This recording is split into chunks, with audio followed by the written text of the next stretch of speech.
2 jam setelah aku memakamkan putraku yang baru berumur 8 tahun, dengan suara gemetar, gurunya meneleponku. Bu, saya menemukan sesuatu yang harus ibu lihat. Datang ke sekolah dan temui saya di kantor sekarang juga. Jangan beritahu keluarga maupun siapapun. Ini berbahaya. Dan saat aku tiba di sana, sosok yang berdiri di depan pintu membuatku gemetar ketakutan. Aku tak menyangka bahwa sosok itu adalah orang yang sangat aku kenal. Sebelum ceritanya dimulai, silakan tulis di kolom komentar dari daerah mana saja teman-teman menyimak cerita ini. Bagi kalian, ini mungkin hanya butuh beberapa detik. Tapi bagi kami, ini sangat berarti. Agar channel Cerita Balas Diam bisa semakin berkembang. 2 jam setelah aku memakamkan putraku yang berumur 8 tahun, rumah terasa seperti neraka yang dingin. Wangi bunga melati dan sedap malam masih menyengat hidung. Bercampur dengan aroma tanah basah yang menempel di ujung gamis hitamku. Orang-orang masih berlalu lalang di ruang tamu, membisikkan kata-kata bela sungkawa yang terdengar kosong di telingaku. Mereka bilang aku harus ikhlas. Mereka bilang Kava sudah tenang di surga. Namun, tidak ada satu pun dari kata-kata itu yang mampu meredakan rasa sakit yang mencabik-cabik dadaku. Kava baru berusia 8 tahun. Dia anak yang sehat, ceria, dan penuh energi. Dokter bilang itu serangan jantung mendadak. Sebuah anomali medis yang langka. Aku tidak percaya. Tapi aku tidak punya tenaga untuk membantah.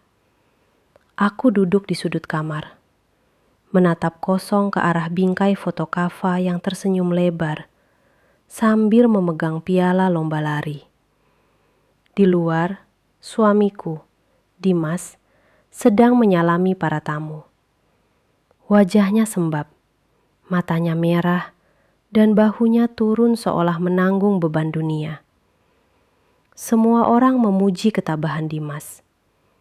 Mereka bilang dia adalah suami dan ayah yang luar biasa, yang tetap tegar demi istrinya yang hancur lebur.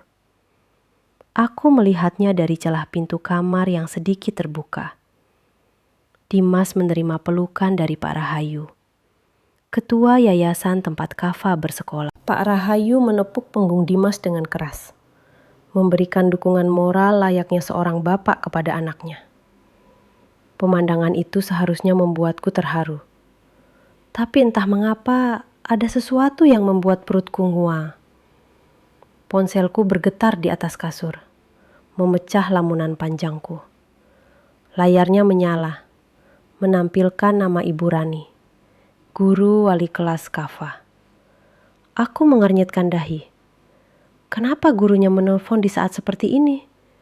Bukankah dia tadi sudah datang ke pemakaman? Dengan tangan gemetar, aku menggeser tombol hijau dan menempelkan ponsel ke telinga. Suara di seberang sana terdengar sangat pelan, nyaris seperti bisikan yang tercekik oleh ketakutan. Ibu Rani terdengar panik. Napasnya memburu, seolah dia sedang bersembunyi di dalam lemari sempit. Ibu Rani memintaku untuk mendengarkan baik-baik. Dia berkata bahwa dia menemukan sesuatu yang harus kulihat dengan mata kepalaku sendiri. Sesuatu yang tertinggal di laci meja Kava. Suaranya bergetar hebat saat dia memintaku untuk datang ke sekolah sekarang juga dan menemuinya di kantor guru. Dia menekankan satu hal yang membuat darahku berdesir dingin. Dia melarangku memberitahu siapapun, termasuk keluargaku sendiri. Dia bilang ini berbahaya. Jantungku berdegup kencang, lebih cepat dari sebelumnya. Rasanya duka yang melumpuhkan tiba-tiba berganti menjadi kewaspadaan. Ada nada mendesak dalam suara Ibu Rani yang tidak bisa aku abaikan. Ini bukan sekedar panggilan tentang barang tertinggal. Ini tentang Kava. Naluri seorang ibu yang baru saja kehilangan anaknya seketika mengambil alih. Aku menghapus air mata di pipi dengan kasar. Aku harus pergi ke sana. Aku harus tahu apa yang dimaksud dengan berbahaya. Aku keluar dari kamar dengan langkah gonta yang kubuat-buat. Aku menghampiri Dimas yang masih berbincang dengan Pak Rahayu di teras depan. Aku berbisik pelan kepada Dimas, mengatakan bahwa kepalaku sakit sekali, dan aku butuh obat migrain yang tertinggal di mobil.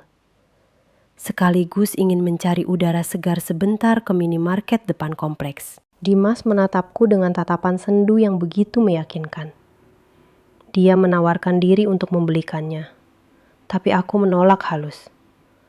Aku bilang, aku butuh waktu sendiri barang 15 menit. Pak Rahayu tersenyum tipis, menyarankan agar aku tidak pergi terlalu lama, karena angin malam tidak baik untuk kondisi fisikku yang sedang lemah. Aku mengangguk hormat, lalu bergegas menuju mobilku yang terparkir di ujung jalan. Jalanan menuju sekolah Kava terasa sangat panjang malam itu. Hujan rintik-rintik mulai turun, membuat aspal berkilau memantulkan cahaya lampu jalan yang remang-remang. Pikiranku berkecamuk. Apa yang ditemukan Ibu Rani? Mengapa dia begitu ketakutan? Dan mengapa dia melarangku memberitahu Dimas? Selama ini, Dimas adalah ayah yang sempurna bagi Kava. Tidak mungkin Dimas ada hubungannya dengan bahaya yang dimaksud Ibu Rani. Namun, keraguan itu mulai tumbuh. Merambat perlahan, seperti akar tanaman liar di dinding hatiku. Bayangan wajah Kava yang pucat pasi di rumah sakit kembali menghantui. Dokter bilang organnya gagal berfungsi. Tapi, Kava tidak pernah punya riwayat penyakit serius. Gedung sekolah tampak menyeramkan di malam hari. Gerbang depan sedikit terbuka, seolah sengaja dibiarkan tidak terkunci untukku. Satpam sekolah tidak terlihat di pos penjagaan. Mungkin sedang berkeliling, atau memang tidak ada jadwal jaga malam ini, karena sekolah sedang libur berkabu untuk Kava. Aku memarkirkan mobil agak jauh, di bawah pohon beringin besar yang menutupi pandangan dari jalan raya. Aku tidak ingin ada yang melihat mobilku di sana. Dengan langkah cepat, aku menerobos gerimis, berlari kecil menuju koridor utama. Lorong-lorong kelas yang biasa riuh dengan suara anak-anak kini sunyi senyap. Hanya terdengar gema langkah kakiku sendiri yang memantul di lantai keramik. Tujuanku adalah ruang guru di lantai 2. Lampu di lorong itu mati. Cahaya remang-remang hanya berasal dari lampu taman di bawah. Namun, aku melihat seberkas cahaya keluar dari celah bawah pintu kantor guru. Ibu Rani pasti ada di sana. Aku mempercepat langkahku. Tapi entah kenapa, perasaanku semakin tidak enak. Udara terasa berat, seolah ada sesuatu yang mengintai dari kegelapan. Aku teringat Kava yang sering bercerita betapa dia menyukai Ibu Rani, karena gurunya itu sabar dan baik hati. Jika Ibu Rani sampai ketakutan seperti tadi, pasti ada sesuatu yang sangat besar. Aku sampai di depan pintu kantor guru. Pintunya tidak tertutup rapat. Ada celah sekitar 10 cm yang membiarkanku mengintip ke dalam. Aku menahan napas, mencoba mengintip situasi sebelum masuk. Jantungku serasa berhenti berdetak saat melihat pemandangan di dalam. Ibu Rani tidak sendirian. Dia berdiri terpojok di sudut ruangan, di dekat lemari arsip. Wajahnya pucat pasi, matanya terbelalak lebar, dan tubuhnya gemetar hebat. Kedua tangannya terangkat seolah memohon ampun. Di depannya, berdiri sesosok pria membelakangiku. Pria itu mengenakan kemeja hitam yang sangat aku kenali. Postur tubuhnya, gaya berdirinya, bahkan aroma parfum yang samar-samar tercium sampai keluar pintu. Semuanya begitu familiar. Pria itu memegang sebuah benda kecil berwarna hitam. Mungkin sebuah alat perekam suara. Dan dia berbicara dengan nada rendah yang penuh ancaman. Suaranya dingin, tajam, dan tidak memiliki sedikit pun kehangatan. Suara itu berbeda 180 derajat dari suara lembut yang biasa aku dengar di rumah. Aku mendorong pintu perlahan, membuat engselnya berderit pelan. Pria itu berbalik badan dengan gerakan cepat dan waspada. Saat wajahnya terkena cahaya lampu neon ruangan, lututku lemas seketika. Aku harus berpegangan pada kusen pintu agar tidak jatuh ke lantai. Sosok yang berdiri di depan pintu, yang membuat Ibu Rani ketakutan setengah mati, adalah Dimas. Suamiku sendiri. Ayah dari anakku yang baru saja kami makamkan 2 jam lalu. Dimas menatapku. Tidak ada keterkejutkan di wajahnya. Hanya tatapan datar yang mengerikan sebelum perlahan berubah menjadi ekspresi sedih yang dipaksakan. Matanya yang tadi berkilat tajam kini meredup, mencoba memanipulasi situasi. Di tangannya, dia menggenggam erat benda kecil itu. Aku menatapnya, lalu beralih menatap Ibu Rani, yang kini menangis tanpa suara. Otakku berusaha mencerna apa yang sedang terjadi. Dimas harusnya ada di rumah, menerima tamu, berduka bersamaku. Kenapa dia ada di sini? Kenapa dia mengancam guru anak kami? Dan apa isi benda kecil di tangannya itu? Pertanyaan-pertanyaan itu berputar di kepalaku. Tapi lidahku keluh. Aku hanya bisa berdiri terpaku. Gemetar. Menyadari bahwa mimpi burukku baru saja dimulai. Keheningan di ruang guru itu terasa mencekik. Hanya suara dengungan mesin pendingin ruangan dan isak tangis tertahan dari Ibu Rani yang mengisi udara. Dimas memecah keheningan itu dengan langkah tenang mendekatiku. Wajahnya yang tadi dingin kini telah berubah total, menjadi wajah seorang suami yang rapuh dan penuh duka. Dia merentangkan tangannya, seolah ingin memelukku. Dimas berkata dengan suara parau, bahwa dia tidak menyangka aku akan menyusulnya ke sini. Dia beralasan bahwa dia tidak sanggup berada di rumah, karena terlalu banyak kenangan tentang Kava. Dia bilang dia datang ke sekolah untuk mengambil barang-barang Kava yang tertinggal di laci meja, karena dia ingin menyimpannya sebagai kenangan sebelum pihak sekolah membersihkan kelas besok pagi. Alasannya terdengar begitu masuk akal, begitu menyentuh hati. Jika saja aku tidak melihat tatapan matanya beberapa detik yang lalu. Jika saja aku tidak melihat bagaimana Ibu Rani terpojok ketakutan di sudut ruangan. Aku menatap Ibu Rani, mencari konfirmasi. Wanita itu tampak sangat ketakutan. Matanya bergerak gelisah antara aku dan Dimas. Saat Dimas menoleh sekilas ke arahnya dengan tatapan tajam yang tersembunyi, Ibu Rani langsung mengangguk cepat, membenarkan ucapan Dimas. Ibu Rani berkata dengan suara bergetar, bahwa Pak Dimas memang datang untuk mengambil barang-barang Kava. Dan mereka sedang membicarakan betapa baiknya Kava semasa hidup. Aku tahu itu bohong. Aku bisa melihat keringat dingin mengalir di pelipis Ibu Rani.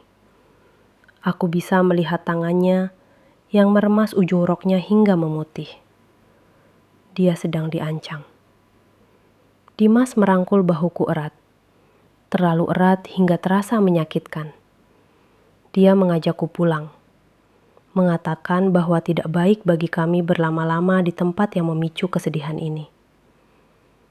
Dia mengambil sebuah kotak kardus kecil dari atas meja, yang katanya berisi buku gambar dan alat tulis Kaffa. Dengan gerakan yang sangat halus, Dimas memasukkan benda kecil berwarna hitam yang tadi dipegangnya ke dalam saku celananya. Dia pikir aku tidak melihatnya, tapi mataku menangkap gerakan itu dengan jelas.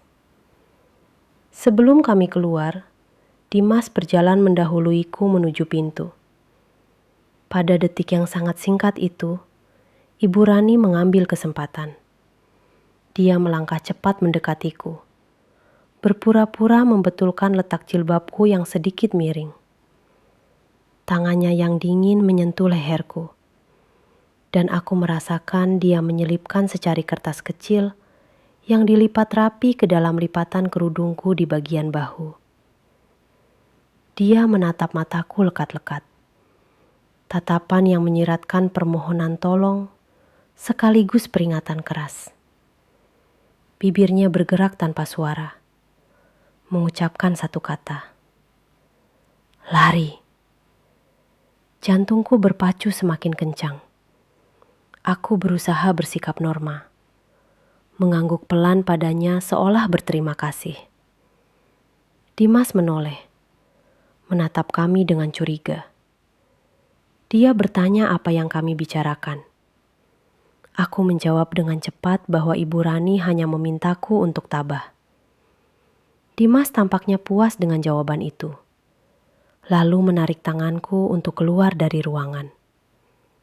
Kami meninggalkan Ibu Rani sendirian di sana, berdiri di tengah ruangan yang sunyi, seperti patung lilin yang siap meleleh karena panasnya ketakutan. Perjalanan pulang di dalam mobil terasa seperti perjalanan menuju eksekusi mati. Dimas menyetir dengan tenang. Sesekali mengusap matanya seolah menghapus air mata.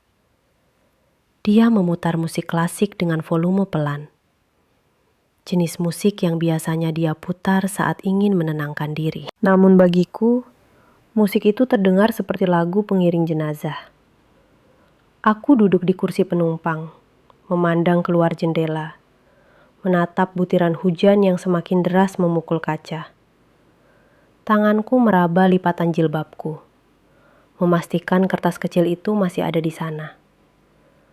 Aku ingin membacanya sekarang, tapi aku takut Dimas melihatnya. Aku melirik Dimas dari sudut mata. Pria yang sudah menikahiku selama 10 tahun ini tiba-tiba terasa seperti orang asing. Aku mengingat kembali semua kejadian beberapa bulan terakhir. Kaffa yang sering mengeluh sakit perut. Kaffa yang menjadi lemas dan sering tertidur. Dan Dimas yang selalu bersikeras menangani sendiri obat-obatan Kaffa. Dimas yang selalu melarangku membawa Kaffa ke dokter lain, dengan alasan dokter keluarga kami, yang ternyata adalah sepupu jauh Pak Rahayu, sudah paling mengerti kondisi Kaffa. Potongan-potongan teka-teki itu mulai tersusun di kepalaku, membentuk sebuah gambaran yang mengerikan. Sesampainya di rumah, suasana sudah lebih sepi. Sebagian besar tamu sudah pulang. Hanya tinggal beberapa kerabat dekat yang sedang membereskan kursi di halaman. Aku langsung beralasan bahwa aku merasa sangat pusing dan ingin segera tidur. Dimas menawarkan untuk membuatkan teh hangat, tapi aku menolak. Aku bilang aku hanya butuh tidur. Aku masuk ke kamar, mengunci pintu, dan menyandarkan punggungku di sana. Napasku memburu. Aku menunggu sampai langkah kaki Dimas terdengar menjauh menuju dapur. Dengan tangan gemetar, aku mengambil kertas kecil dari lipatan jilbabku. Kertas itu robekan dari buku tulis sekolah. Tulisannya cakar ayam. Ditulis dengan tergesa-gesa. Mungkin saat aku sedang berjalan di koridor tadi. Aku membacanya di bawah cahaya lampu tidur yang remang. Kava tidak sakit jantung. Obatnya ditukar dengan racun dosis rendah. Cek boneka beruang di kamar Kava. Dia merekam sesuatu sebelum pergi. Hati-hati, suamimu berbahaya. Duniaku runtuh seketika. Lututku tidak lagi mampu menopang tubuhku. Dan aku merosot ke lantai. Kava, anakku sayang. Dia tidak meninggal karena sakit. Dia dibunuh. Dan pembunuhnya ada di rumah ini. Membuatkan teh di dapur, bersandiwara sebagai ayah yang berduka. Rasa sakit yang tadi kurasakan berubah menjadi kemarahan yang membakar. Air mataku kering seketika. Aku tidak boleh menangis sekarang. Aku harus membuktikan kebenaran ini. Aku bangkit dan berjalan mengendap-endap menuju kamar Kava yang letaknya bersebelahan dengan kamar utama. Pintu kamarnya tertutup rapat. Aku membukanya perlahan. Aroma minyak telon dan bedak bayi masih tercium kuat di sini. Aroma khas Kava. Kamar ini masih sama seperti saat dia tinggalkan. Penuh dengan mainan Lego, poster pahlawan super, dan buku-buku cerita. Di atas tempat tidurnya, duduk sebuah boneka beruang coklat besar yang selalu dipeluk Kava saat tidur. Boneka itu hadiah ulang tahun dariku 2 tahun lalu. Aku mendekati boneka itu. Tanganku gemetar saat menyentuh bulu-bulu halusnya. Aku meraba bagian perut boneka, mencari sesuatu yang tidak biasa. Ada jahitan yang sedikit kasar di bagian punggung boneka, seolah pernah dibuka dan dijahit ulang secara asal-asalan oleh tangan anak kecil. Aku teringat Kava pernah belajar menjahit di sekolah. Dengan menggunakan gunting kuku yang ada di meja belajar, aku membuka jahitan itu sedikit demi sedikit. Di dalam perut boneka, terselip di antara dakron putih, aku menemukan sebuah alat perekam suara digital kecil. Alat ini adalah mainan detektif-detektifan yang pernah dibelikan Daniel, sahabatku, untuk Kava. Kava suka sekali berpura-pura menjadi mata-mata. Aku menekan tombol putar dengan jari yang berkeringat dingin. Suara Kava terdengar, lemah dan serak. Hari ini, perutku sakit lagi setelah ayah kasih obat yang warnanya merah. Rasanya pahit banget, beda sama obat dari ibu. Aku takut bilang sama ibu, nanti ayah marah lagi kayak waktu itu. Ayah bilang ini vitamin super biar aku kuat. Tapi kok malah sakit ya? Kemudian terdengar suara pintu terbuka di rekaman itu. Dan suara langkah kaki berat mendekat. Itu suara Dimas. Dia sedang berbicara dengan seseorang di telepon. Suaranya terekam jelas. Tenang saja Pak Rahayu, dosisnya sudah saya naikkan. Anak itu tidak akan bertahan sampai minggu depan.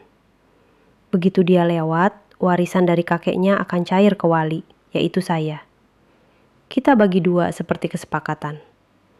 Pastikan saja sertifikat tanah yayasan itu sudah siap balik nama. Rekaman berakhir. Keheningan kamar itu terasa memekakkan telinga. Aku membekap mulutku sendiri untuk menahan jeritan histeris. Tubuhku menggigil hebat. Suamiku. Dia membunuh anak kami demi uang warisan. Warisan dari almarhum ayahku yang memang diatasnamakan Kava. Dimas telah merencanakan ini semua bersama Pak Rahayu. Mereka adalah monster berwajah manusia. Tiba-tiba gagang pintu kamar Kava bergerak. Seseorang mencoba membukanya dari luar, tapi aku telah menguncinya dari dalam. Hilda, suara Dimas terdengar dari balik pintu. Nadanya tidak lagi lembut. Suaranya berat, penuh curiga, dan mengandung ancaman tersembunyi.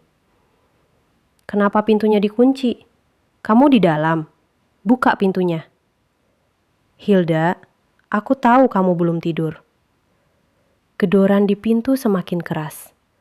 Buka pintunya, Jangan buat aku mendobraknya. Aku mundur menjauhi pintu, mendekap boneka beruang dan alat perekam itu erat-erat di dadaku. Aku terjebak. Pembunuh anakku ada tepat di balik pintu, dan dia tahu aku mengetahui rahasianya. Suara gedoran di pintu kamar Kava semakin lama semakin brutal. Seolah-olah kayu jati yang kokoh itu hanyalah selembar kertas yang siap dirobek. Dimas tidak lagi berusaha menyembunyikan kemarahannya. Dia berteriak memanggil namaku dengan nada yang belum pernah kudengar seumur hidupku. Sebuah nada yang memadukan kepanikan dan kekejaman murni. Setiap hantaman tubuhnya ke pintu membuat bingkai foto di dinding bergetar. Seirama dengan detak jantungku yang memburu liar di dalam dada.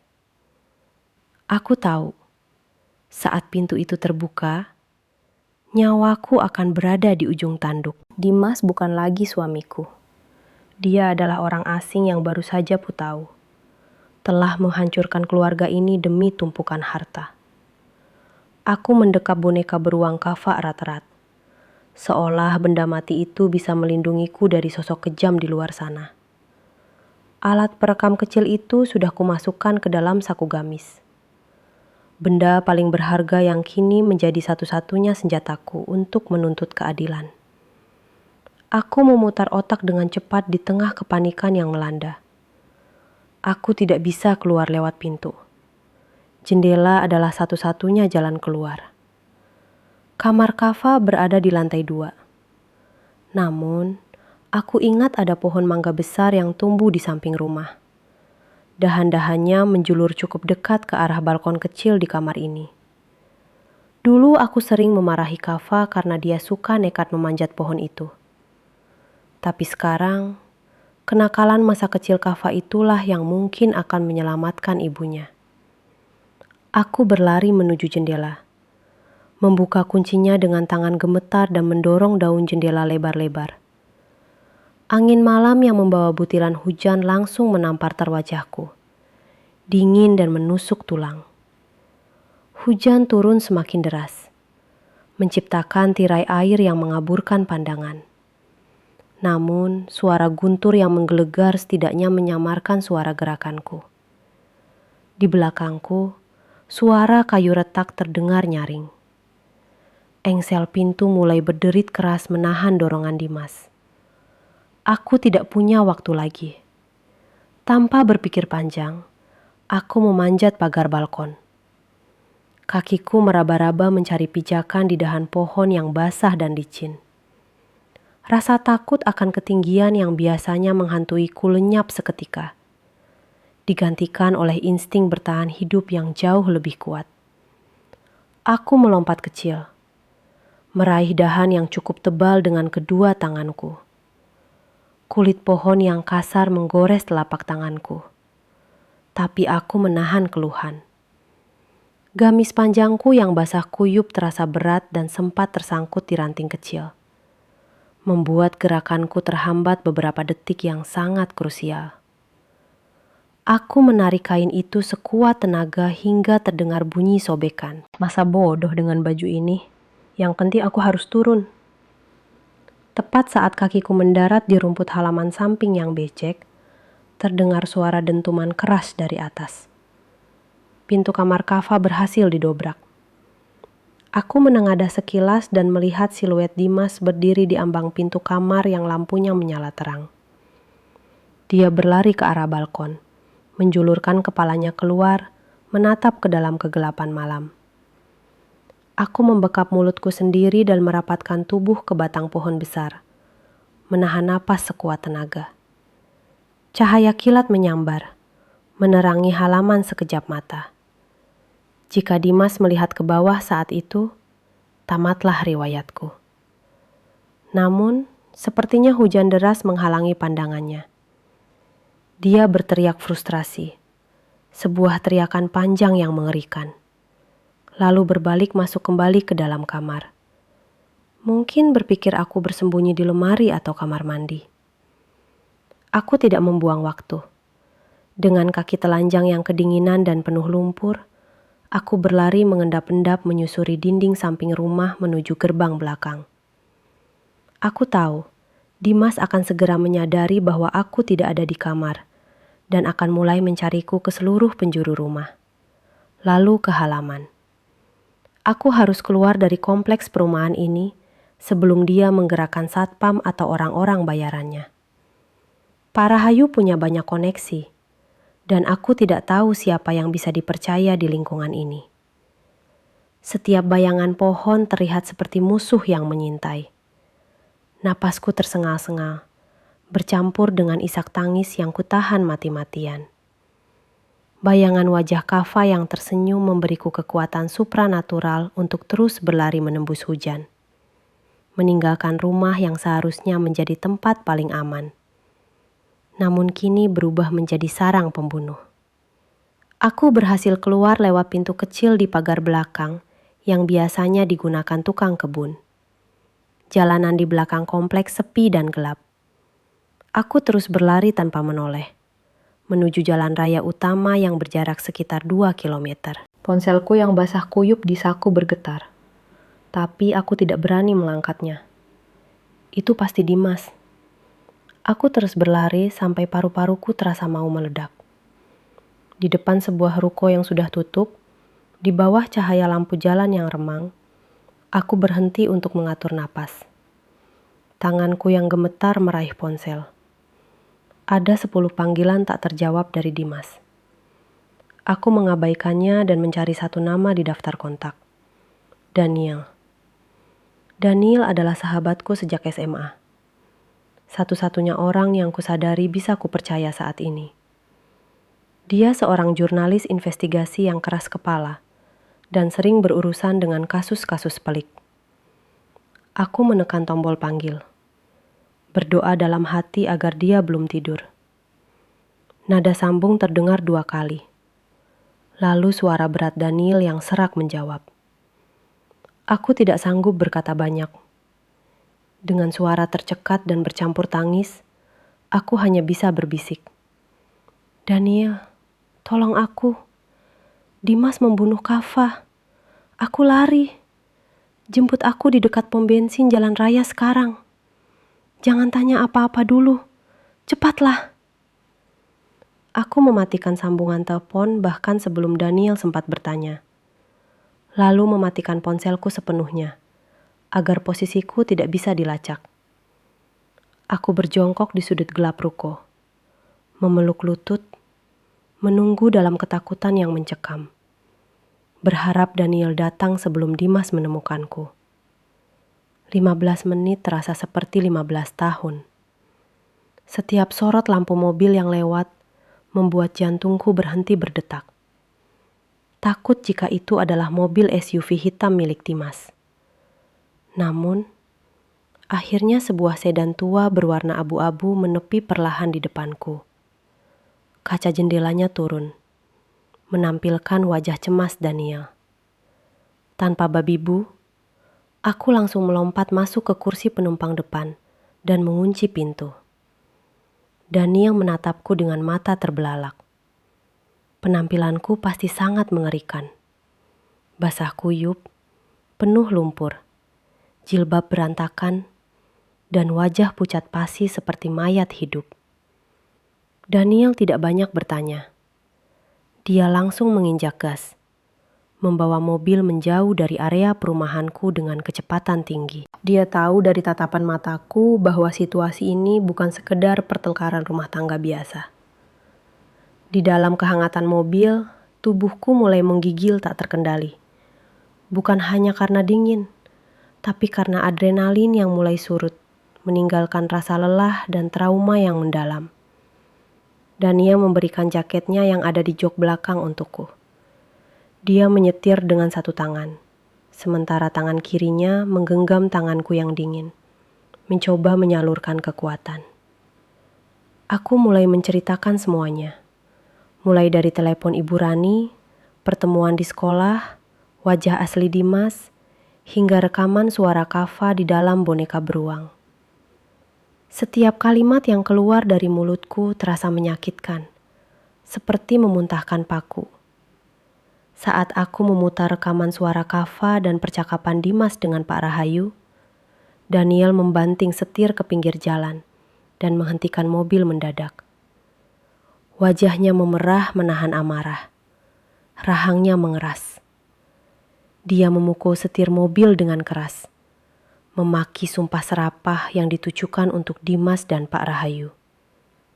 Daniel mendengarkan rekaman itu sekali lagi dengan saksama.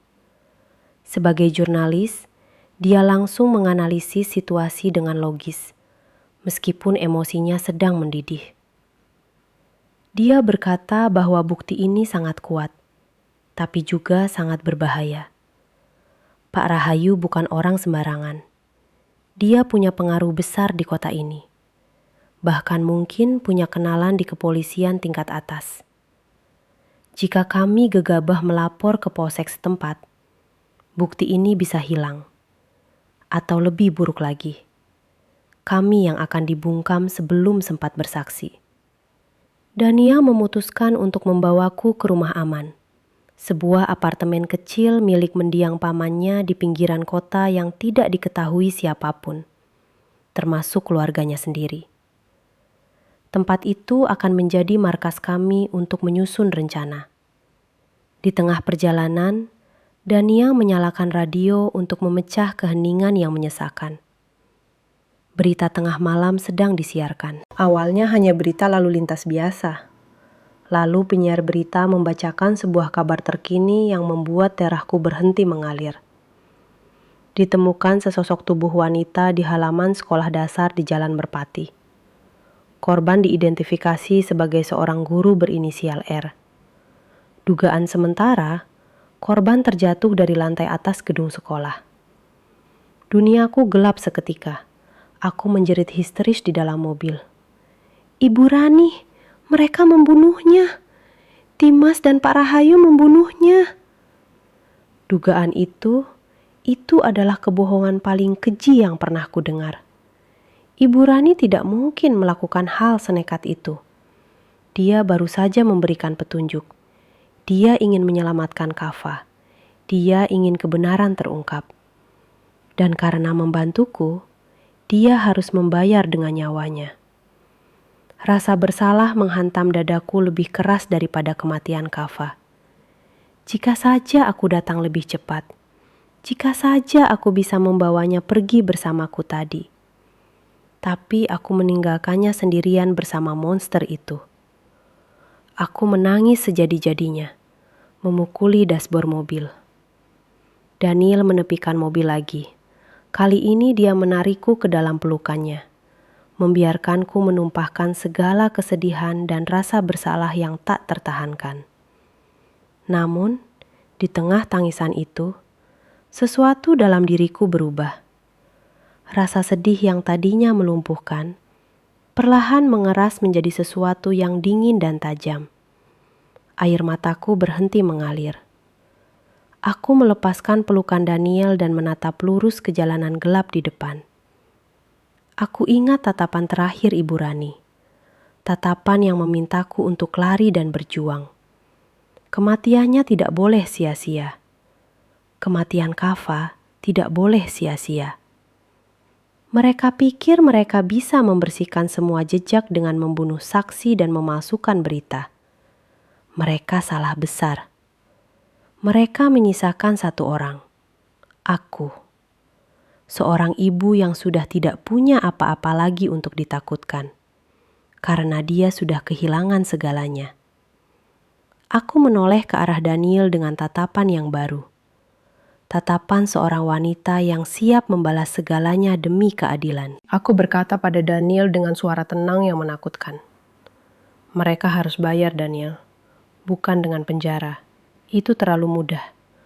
Aku ingin menghancurkan hidup mereka sampai ke akar-akarnya. Seperti mereka menghancurkan hidupku. Aku ingin mereka merasakan ketakutan yang dirasakan Kava dan Ibu Rani." Daniel menatapku, melihat perubahan drastis itu. Dia mengangguk pelan, menyetujui sumpah bisu di antara kami. Kami tidak akan lapor polisi malam ini. Kami akan bermain dengan cara mereka. Kami butuh bukti fisik. Rekaman suara saja bisa disangkal di pengadilan sebagai rekayasa digital. Apalagi dengan pengacara mahal yang bisa disewa Pak Rahayu. Kami butuh botol racun itu. Obat yang ditukar Dimas. Benda itu pasti masih ada di suatu tempat. Karena Dimas adalah orang yang teliti namun arogan. Dia pasti menyimpannya sebagai trofi. Atau belum sempat membuangnya dengan benar karena panik mencariku. Malam itu, di apartemen kecil yang berdebu, kami menyusun rencana. Aku tidak lagi merasa sebagai korban. Aku adalah pemburu sekarang. Aku memotong rambutku pendek, membuang gamis hitamku, dan meminjam pakaian kasual bekas paman Daniel. Identitas Hilda yang lemah dan penurut sudah mati bersama Kava. Besok, aku akan kembali ke sarang ular itu. Bukan sebagai istri yang pulang, tapi sebagai mimpi buruk yang tidak pernah mereka perhitungkan. Kami menyusun strategi untuk menyusup kembali ke rumah dan kantor Dimas. Aku tahu di mana Dimas biasa menyembunyikan barang-barang rahasianya.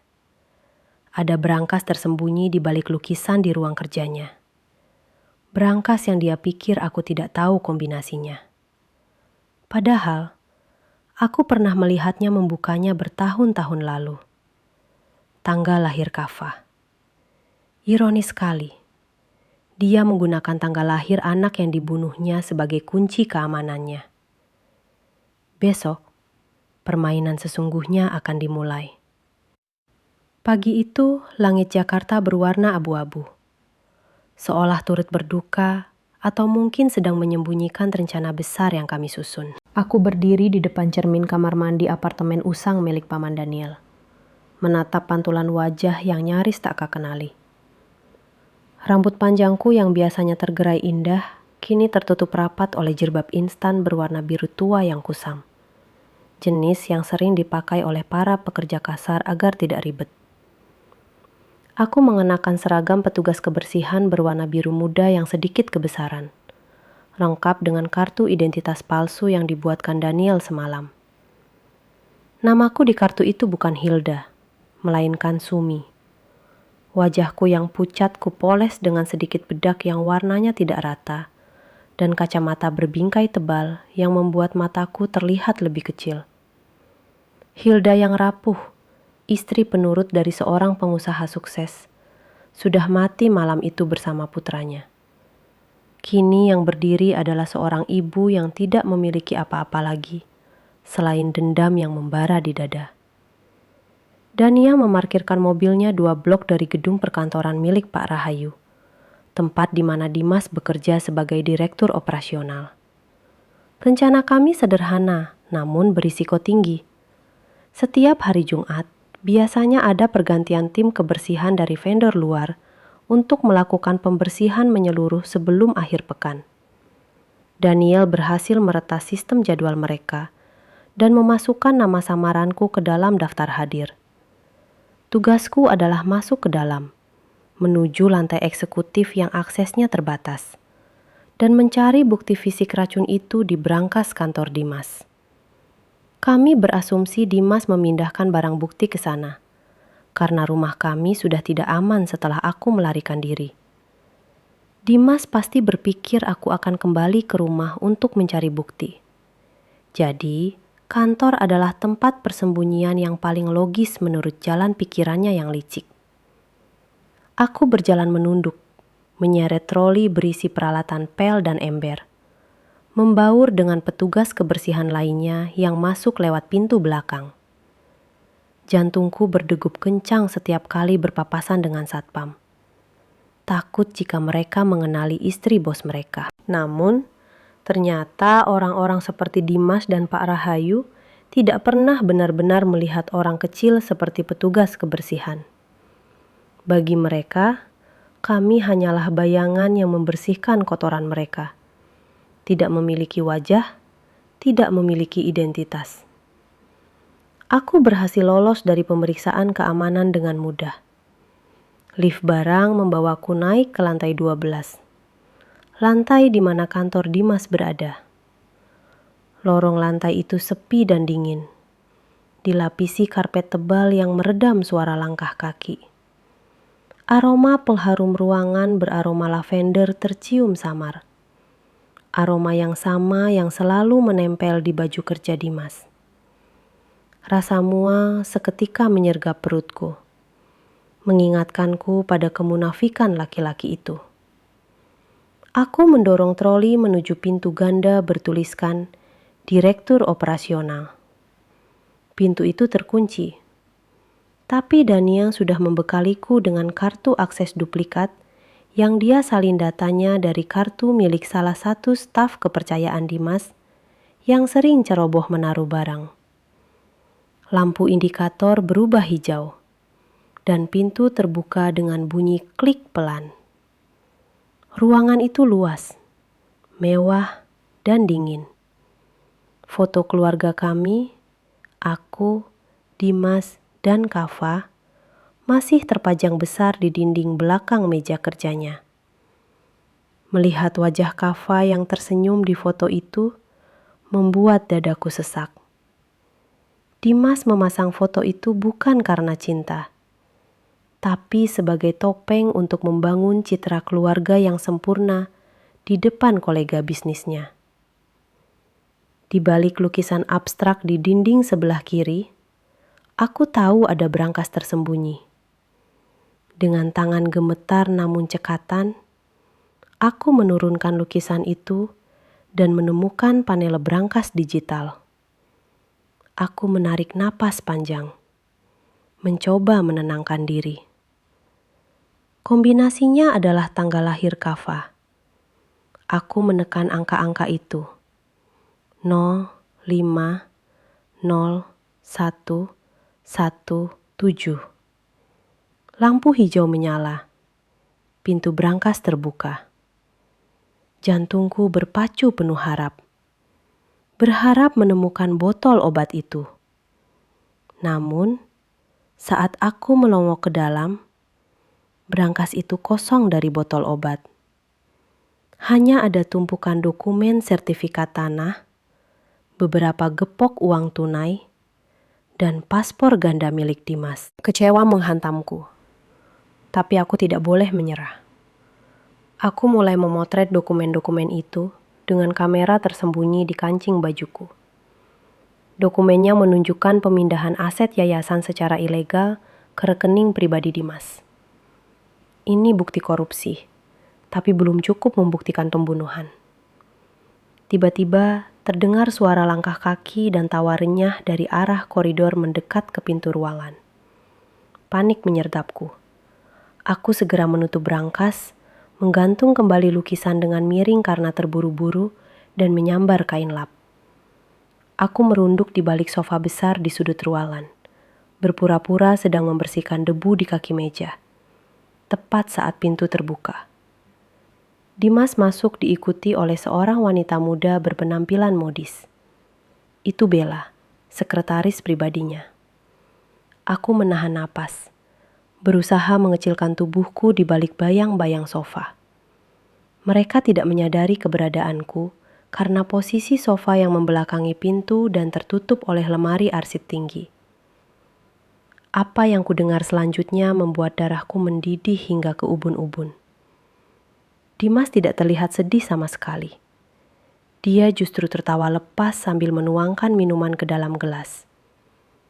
Bella duduk di tepi meja kerja Dimas dengan santai, mengelus lengan suamiku. Mereka membicarakan kematian Kava seolah-olah itu adalah proyek bisnis yang berhasil diselesaikan.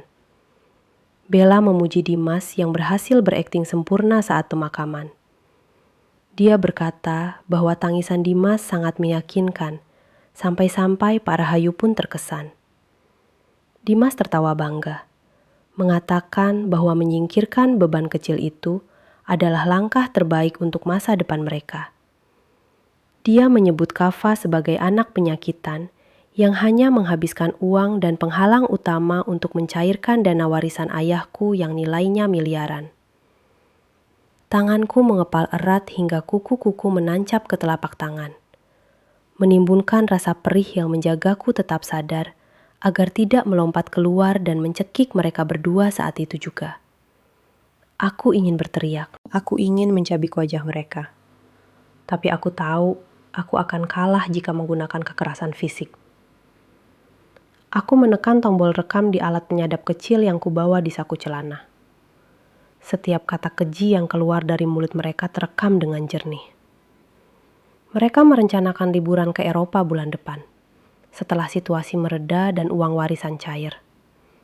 Mereka bahkan menertawakan kebodohanku yang melarikan diri, menganggapku sebagai istri gila yang akan segera ditemukan mayatnya di selokan karena depresi. "Tenang saja sayang," kata Dimas sambil mengecup kening Bella.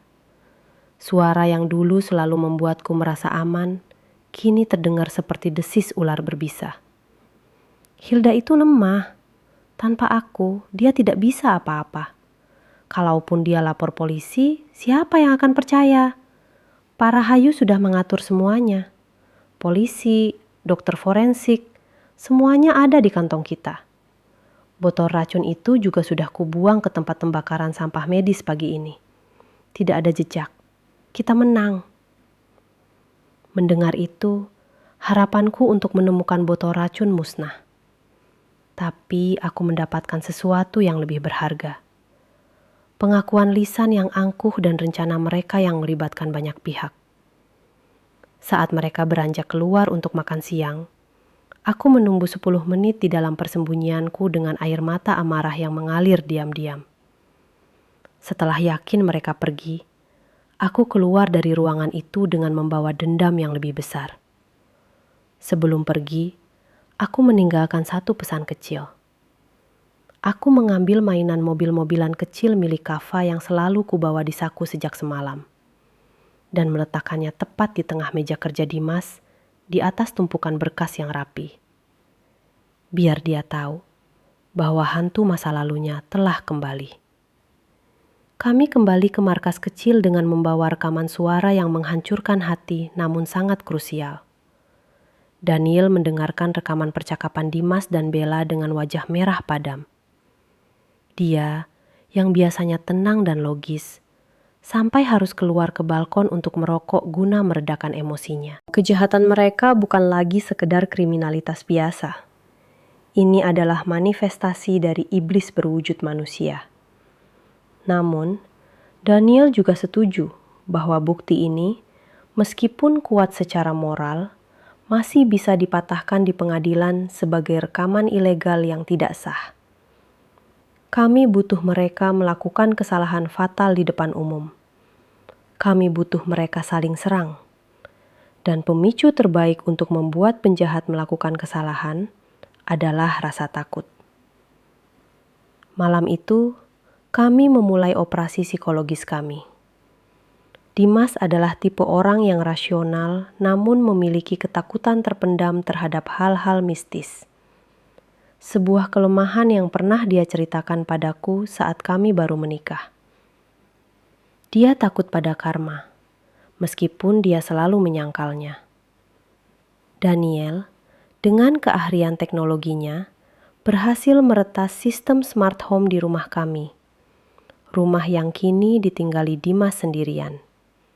Sistem keamanan canggih yang dipasang Dimas untuk melindunginya dari luar, kini kami gunakan untuk menyerangnya dari dalam. Kami bisa mengontrol lampu, suhu ruangan, hingga sistem audio di seluruh penjuru rumah dari laptop Daniel. Teror dimulai malam demi malam. Melalui kamera CCTV di ruang tamu yang kami sadap, aku melihat Dimas sedang duduk minum alkohol. Terlihat gelisah. Mungkin dia baru saja menemukan mobil-mobilan Kava di meja kantornya tadi siang. Itu pasti mengganggu pikirannya. Aku memberi isyarat pada Daniel. Dia menekan tombol di keyboardnya. Lampu ruang tamu di rumah Dimas mulai berkedip-kedip tidak beraturan. Dimas tersentak, menatap lampu gantung kristal dengan curiga. Dia bangkit untuk memeriksa sakelar. Tapi lampu kembali normal. Dia kembali duduk, mengira itu hanya gangguan listrik biasa. Namun, 5 menit kemudian, suhu AC di kamar utama, tempat Dimas tidur, kami turunkan drastis hingga 16 derajat. Melalui kamera kamar, aku melihat Dimas menggigil dalam tidurnya, menarik selimut tebal. Lalu, kami memutar rekaman suara tawa Kava. Suara tawa anak kecil yang ceria, namun diputar dengan volume sangat pelan, melalui speaker tersembunyi di langit-langit kamar, menciptakan efek gema yang mengerikan. Dimas terbangun dengan mata terbelalak. Dia duduk tegak di tempat tidur, menoleh ke kiri dan kanan, mencari sumber suara. "Siapa itu?" teriaknya dengan suara parau. Hening. Kami mematikan suaranya. Dimas kembali berbaring, tapi matanya tetap terbuka, waspada. Malam demi malam kami lakukan hal yang sama, namun dengan intensitas yang semakin meningkat. Kami tidak membiarkannya tidur nyenyak. Kami membuatnya lelah secara mental dan fisik. Pada malam ketiga, kami melakukan sesuatu yang lebih ekstrim. Saat Dimas sedang mandi, kami memutar rekaman suara Kava yang merintih kesakitan saat meminum obat racun itu. Suaranya menggema di seluruh kamar mandi. Dimas lari keluar dari kamar mandi dengan hanya berbalut handuk, terpleset di lantai yang basah dan jatuh tersungkur. Wajahnya pucat pasi, matanya liar ketakutan. Dia mulai berteriak-teriak memanggil nama Bella, menuduh Bella yang mengerjainya. Karena hanya Bella yang punya akses ke rumah itu selain dirinya. Benih perpecahan mulai tumbuh. Dimas yang paranoid mulai mencurigai semua orang di sekitarnya. Puncak dari rencana kami adalah acara gala dana yayasan yang akan diadakan lusa di sebuah hotel bintang 5. Pak Rahayu akan memberikan pidato, dan Dimas dijadwalkan menerima penghargaan sebagai ayah teladan, yang tetap berkontribusi pada yayasan meski sedang berduka. Judul penghargaan itu saja sudah membuatku ingin muntah. Ini adalah panggung sandiwara terbesar mereka, dan kami berencana mengubahnya menjadi panggung eksekusi sosial mereka. Daniel berhasil mendapatkan akses ke sistem proyektor gedung acara tersebut melalui celah keamanan di jaringan Wi-Fi hotel. Kami menyiapkan sebuah video pendek. Bukan video kenangan manis seperti yang mereka siapkan, melainkan sebuah montase horor dari kebenaran yang mereka sembunyikan. Malam acara tiba. Aku dan Daniel memantau dari sebuah mobil van sewaan di parkiran hotel. Melalui layar monitor, aku melihat Dimas datang bersama Pak Rahayu. Dimas terlihat sangat buruk. Kantung matanya hitam, wajahnya tirus, dan dia terus-menerus menoleh ke belakang seolah ada yang mengikutinya. Bella juga ada di sana. Tampak cantik namun terlihat kesal, karena Dimas terus membentaknya setiap kali dia mencoba mendekat. Ketegangan di antara mereka terlihat jelas. Saat Pak Rahayu memanggil Dimas ke atas panggung untuk menerima penghargaan, semua tamu bertepuk tangan. Dimas naik ke podium, memegang piala kristal dengan tangan gemetar, dan mulai mengucapkan pidato munafiknya tentang betapa dia merindukan Kava. Sekarang, perintahku pada Daniel. Daniel menekan tombol eksekusi. Layar besar di belakang Dimas yang seharusnya menampilkan foto Kava yang tersenyum, tiba-tiba berubah menjadi statis berisi suara kaya memekakkan telinga. Tamu-tamu undangan menutup telinga mereka kaget. Gambar di layar berubah menjadi merah darah.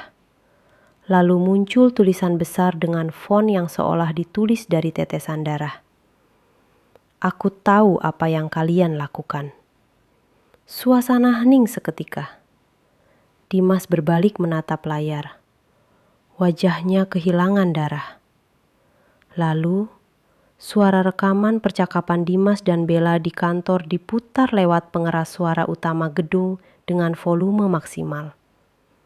Suara Dimas yang angkuh terdengar jelas. Anak penyakitan itu. Racunnya sudah kubuang. Kita menang. Seluruh ruangan terkesiap. Para tamu saling pandang dengan tatapan ngeri.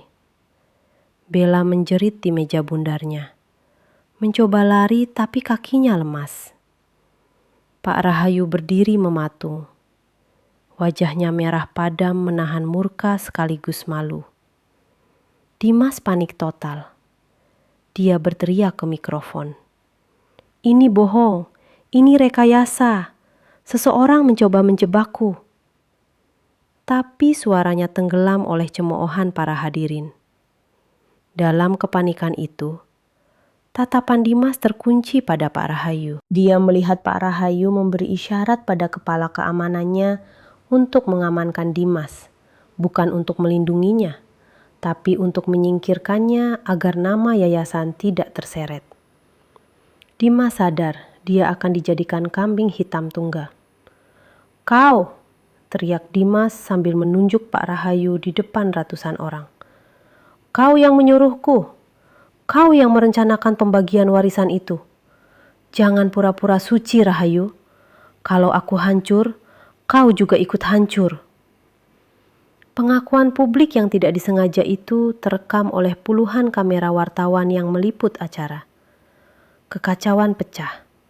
Aku tersenyum di dalam mobil van. Umpan telah dimakan. Tikus-tikus itu kini saling menggigit satu sama lainnya. Dan kami hanya perlu menunggu waktu yang tepat untuk memberikan pukulan terakhir.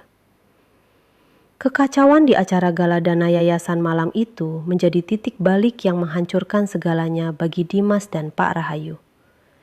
Video yang kami putar dan rekaman suara yang menggema di seluruh aula hotel telah menjadi viral dalam hitungan menit. Media sosial meledak. Para tamu undangan yang sebagian besar adalah pejabat dan pengusaha yang menghidupi pengaruh segera menjaga jarak, meninggalkan gedung dengan wajah jijik dan ngeri. Dimas, yang malam itu seharusnya menjadi bintang, kabur terbirit-birit lewat pintu dapur hotel, dikejar oleh puluhan wartawan yang haus berita sensasional. Dia menghilang ke kegelapan malam, bersembunyi seperti tikus got yang terpojok. Sementara itu, Pak Rahayu menggunakan pengaruhnya untuk menahan media sementara waktu. Tapi aku tahu, fondasi kekuasaannya sudah retak parah. Teriakan Dimas di panggung yang menuduh Pak Rahayu sebagai otak di balik rencana warisan itu adalah kartu as kami. Namun, itu belum cukup untuk memenjarakan mereka secara permanen. Pengacara Pak Rahayu pasti akan berdalih bahwa itu hanyalah racauan orang stres yang sedang mengalami gangguan mental karena duka. Kami butuh bukti yang lebih konkret. Sebuah konfrontasi langsung di mana mereka saling mengakui peran masing-masing tanpa ada penyangkalan. Aku dan Daniel kembali ke apartemen persembunyian dengan adrenalin yang masih memompa kencang. Kami tidak merayakan keberhasilan kecil ini, karena kami tahu binatang buas akan menjadi paling berbahaya saat dia terluka. Dimas sekarang adalah buronan sosial. Meski belum resmi menjadi buronan polisi karena surat penangkapan belum keluar, dia pasti sedang bersembunyi. Panik, dan yang paling penting, dia pasti merasa dikhianati oleh Pak Rahayu, yang membiarkan keamanannya menyeret Dimas turun panggung. Celah inilah yang akan kami manfaatkan. Kami akan mengadu domba mereka hingga mereka saling membunuh karakter atau bahkan saling membunuh secara fisik. Daniel menyiapkan 2 ponsel sekali pakai yang tidak bisa dilacak. Kami akan memainkan peran sebagai dalang di balik layar, menggerakkan boneka-boneka yang sudah putus asa. Pesan pertama kami kirimkan kepada Pak Rahayu. Kami berpura-pura menjadi Dimas. Pesan itu berisi ancaman dingin. Aku punya salinan dokumen asli pengalihan aset yayasan yang Bapak tanda tangani. Jika Bapak tidak membantuku keluar dari kota ini malam ini juga, kurimkan ke polisi. Pak Rahayu, yang panik, membalas setuju untuk bertemu di tempat terpencil. Bukan untuk bernegosiasi, tapi untuk membereskan masalah, yaitu melenyapkan Dimas. Pesan kedua kami kirimkan kepada Dimas. Kali ini, kami berpura-pura menjadi orang kepercayaan Pak Rahayu. Isinya manipulatif. Pak Rahayu ingin berdamai. Situasi di hotel di luar kendali. Tapi Bapak punya rencana untuk menyelamatkanmu. Dia sudah menyiapkan kapal untuk membawamu ke Singapura malam ini juga. Bawa semua bukti yang kau miliki untuk dimusnahkan bersama. Temui di gudang logistik pelabuhan jam 2 dini hari. Jangan terlambat, polisi mulai bergerak. Dimas, yang saat ini pasti sedang ketakutan dan bingung di suatu tempat, akan melihat ini sebagai satu-satunya tiket kebebasannya. Dia tidak punya pilihan lain selain percaya. Umpan telah ditebar, dan kedua predator itu sedang bergerak menuju satu titik yang sama. Perangkap kami.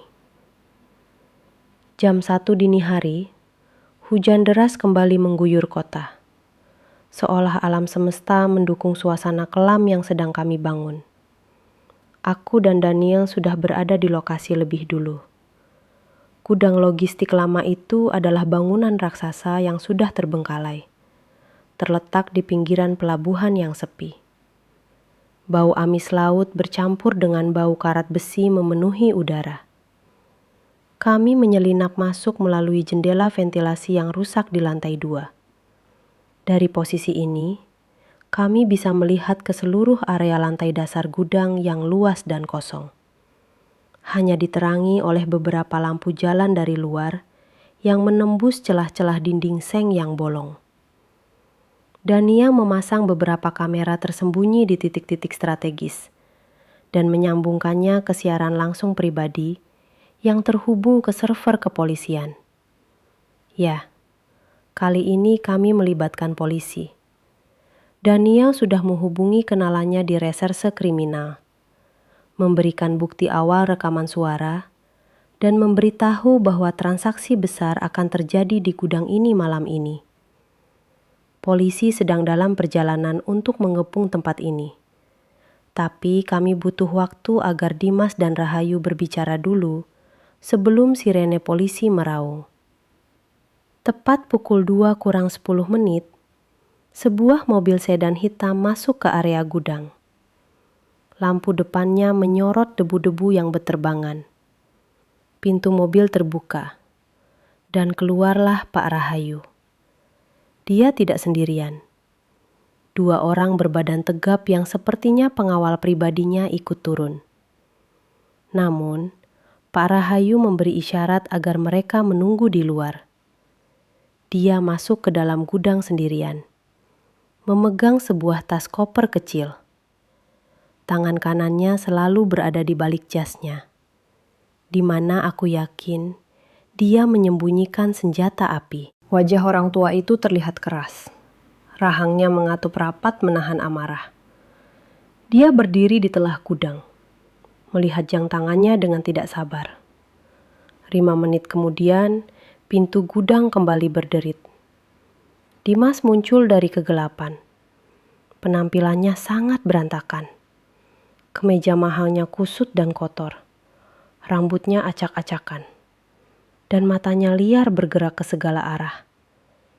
Dia terlihat seperti orang gila. Dimas berjalan mendekati Pak Rahayu dengan langkah ragu-ragu, namun penuh harap. Dia mengira Pak Rahayu benar-benar akan menyelamatkannya. "Mana kapalnya?" tanya Dimas dengan suara parau. Suaranya memantul di dinding-dinding gudang yang kosong. "Kau janji akan membawaku pergi dari sini." Pak Rahayu tertawa. Sebuah tawa kering yang meremehkan. "Kapal? Kau pikir setelah apa yang kau lakukan di hotel tadi, aku akan membiarkanmu hidup? Dimas, kau mempermalukanku. Kau menyeret nama baik yayasan ke dalam lumpur. Kau itu liabilitas, beban. Dimas terbelalak. Dia mundur selangkah, menyadari bahwa dia telah dijebak.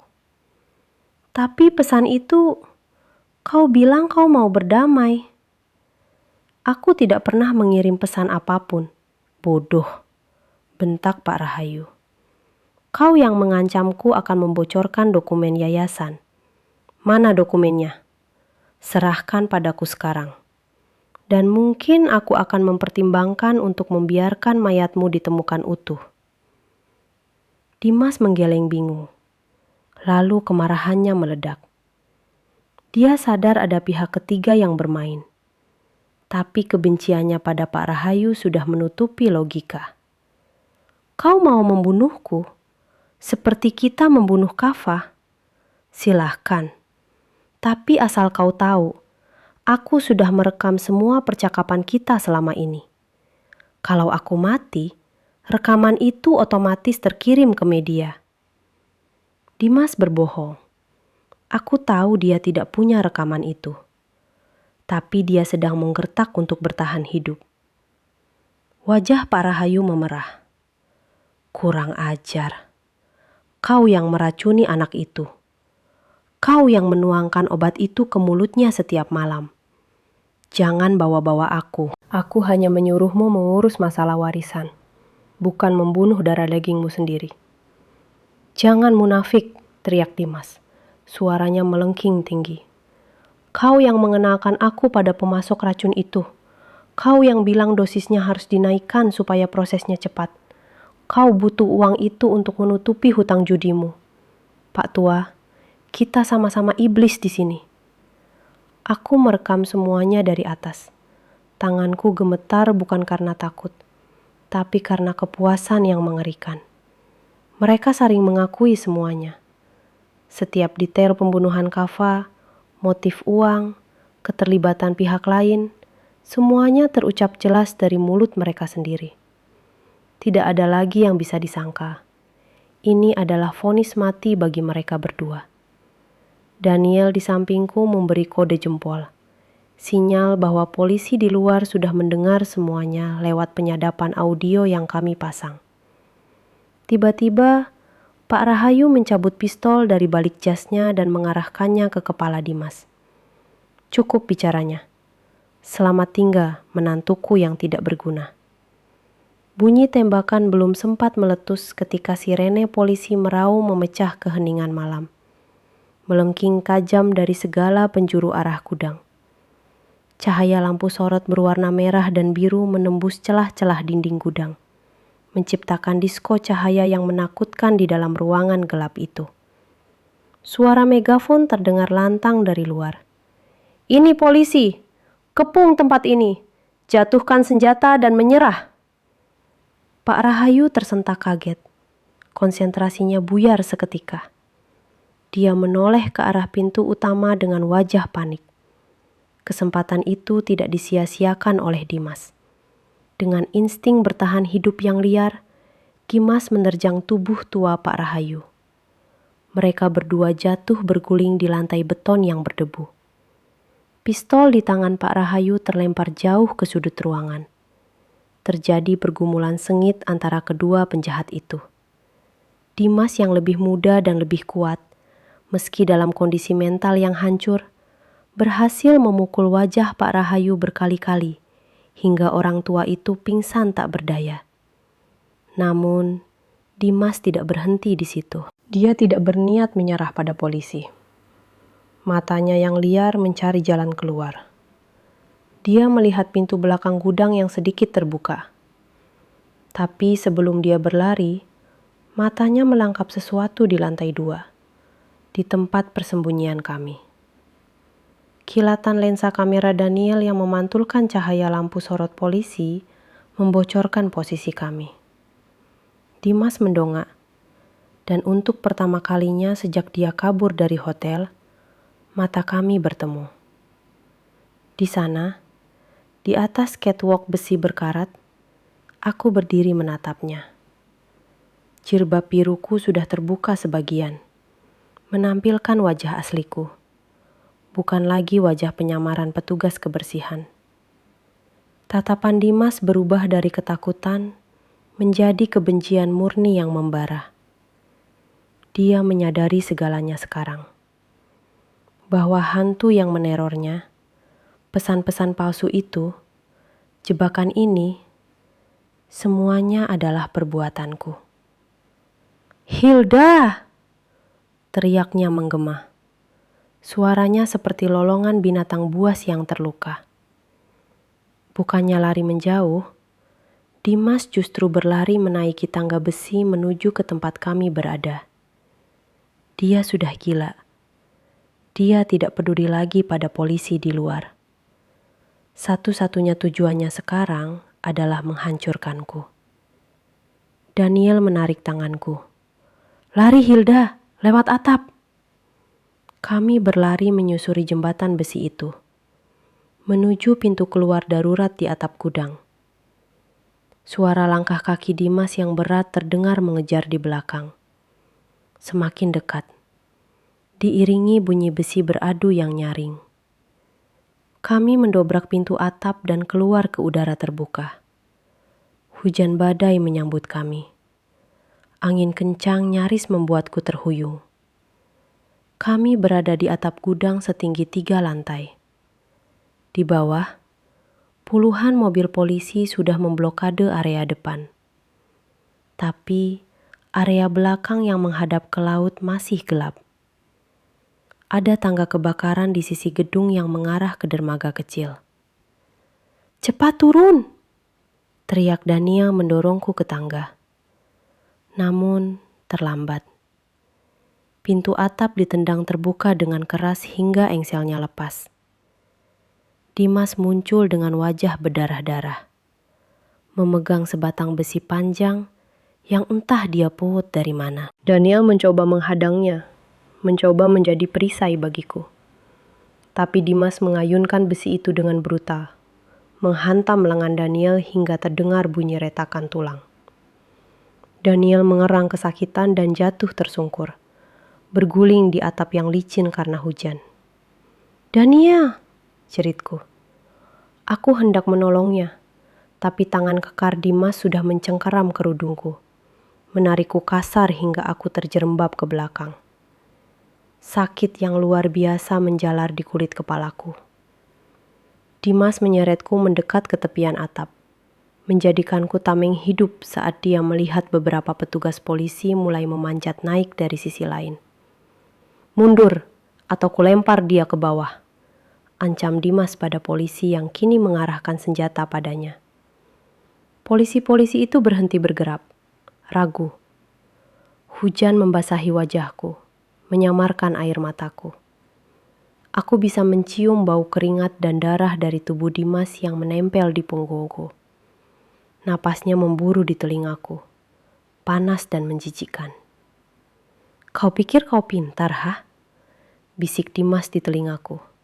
Tangannya melingkar kuat di leherku, mencekikku perlahan. "Kau pikir kau bisa menang melawanku? Kalau aku masuk neraka, istriku sayang, kau harus ikut menemaniku. Kita sekeluarga lagi bersama Kava di sana."